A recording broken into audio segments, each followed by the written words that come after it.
When James DePreist took the podium, something magical happened. His physical limitations vanished. The color of his skin, in a field dominated by white Europeans, became irrelevant. People forgot that he was black. People forgot that he was handicapped. As soon as he stepped on the podium, James DePreist was one of the first African-American conductors in the world and led the Oregon Symphony from 1980 to 2003. His life from Philadelphia to Portland is chronicled in a new memoir called Reach Up. The name comes from a sermon that inspired DePreist during his darkest period. It's time for you to reach up, and the Lord will give you a hand.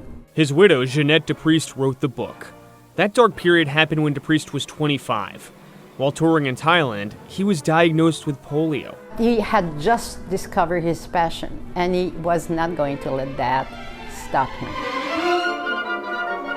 His mom and two aunts raised him, including his aunt, the legendary contralto singer Marian Anderson, whose renowned voice challenged racial barriers in the arts. He grew up surrounded by musical greatness and unwavering support. He was the only child of a generation. He was adored, but he knew how much they sacrificed for him. From Anderson, DePreist inherited not just musical DNA, but a philosophy for navigating a world of barriers. If there is one thing that Jimmy mimicked Aunt Marian for, is the fact that she was so humble through her career. She was grateful that the Lord had given her this voice. DePreist began as a jazz drummer, collaborating with Stan Kenton and Quincy Jones. And after his polio diagnosis, he refused to let his circumstances define him.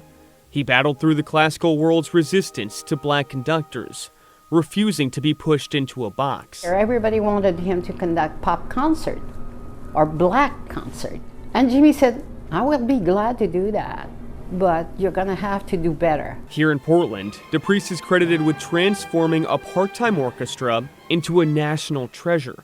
His legacy lives on at the Arlene Schnitzer Concert Hall and at All Classical Radio's new recording studio, named in his honor.